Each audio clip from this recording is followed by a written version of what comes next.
is TBC News. I'm Tolulope Ogunjobi with Business Update. United Nations Food Agency says the global food prices hit a 6-month low in July as a result of sharp declines in grains, oilseeds, and dairy. The Food and Agricultural Organization FAO price index, which measures monthly price changes from a basket of cereals, oilseeds, dairy, meat, and sugar, slowed down to more than 2% in July. FOA cereal price index averaged 185.4% points in July, down by 5.5% from June due to low production prospects in many major producing countries. FAO raised its outlook for global cereal production by 18 million tons to 2.5 billion tons earlier this year.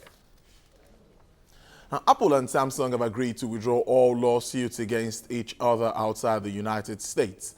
A joint statement by the two telecom giants revealed that the agreement does not involve any licensing agreements.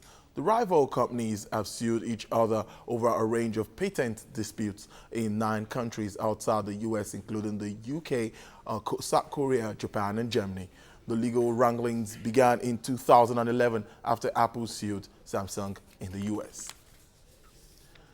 Joining us in the studio live to discuss Apple and Samsung wrangling is a consultant system engineer, Benjamin Shemola. Thanks for joining us, Mr. Shemola. Thank you very much. And now let's start this way. What impact will the withdrawal of these cases from the court have on the ICT industry?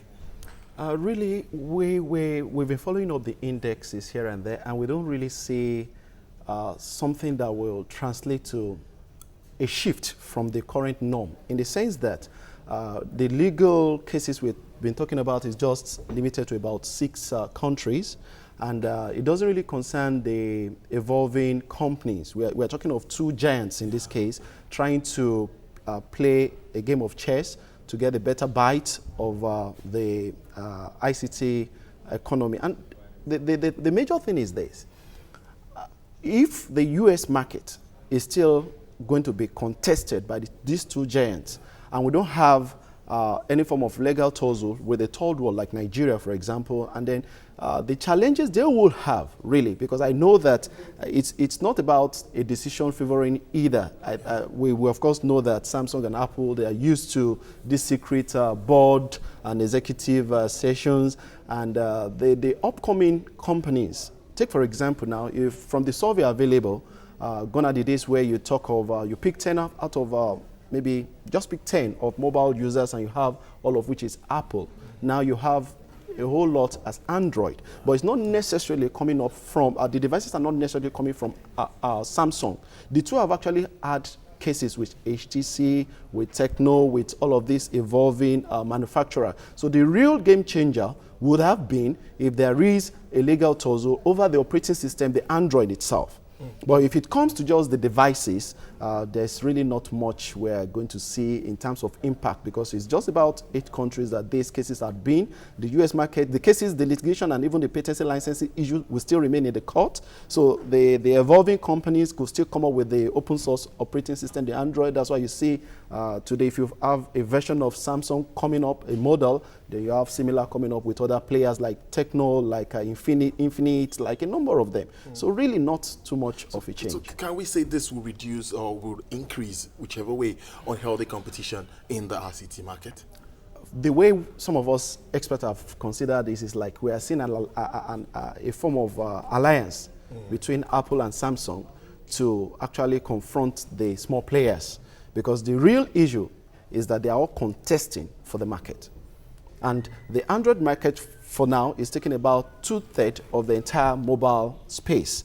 But it's not Samsung. We shouldn't forget that Samsung is not Android. Samsung is just a company producing their own devices that also run on the Android operating system. But we have other players. So for the emerging markets, we're not seeing so much of a difference, because we're looking at the cost of acquisition. And if you look at the cost of getting the Samsung version of any Android devices compared to some other known names, the price margin is quite wide. That's why you see influxes of different devices all around in the market, and they're all still copying their what's it called, the look. So, like, as an expert now, would you advise that other cases, as in pertaining to patent rights, be settled outside court? The secrecy of the Samsung board and the Apple board from the days of Steve Jobs till now is still intact. As a matter of fact, you know the two companies cannot do without each other, because Samsung will provide the microchips for Apple to even roll out their iPhone, for example. And iPhone too, in Cupertino, we also provide some of this platform for the Samsung OS itself, that's the Samsung hardware, to run very well. So they are interwoven. So I don't see a case of enemies. It's just like you and I trying to say who is going to take a better bite off the market. But now knowing that the evolution of newer and smaller companies seems to be penetrating more in the market, so they need to immediately form an alliance so that the, so to say, bigger companies today wouldn't tomorrow turn out. Because I tell you, the smaller companies are gaining strength by the moment. The more they fight, the more of these court cases they are having, the better for the upcoming players in the market. Many thanks for your time. I've been speaking to Engineer Benjamin Shemola, who's been shedding light on the ongoing withdrawal of case by Apple, Samsung over patent rights. Many thanks for coming to TV. Thank you very much. It's a pleasure. At this moment. Yeah, away from that now, reports from Bank of Cape Verde indicates that assets of commercial banks operating in the country has risen to 12%, while bank deposits increased by 20%.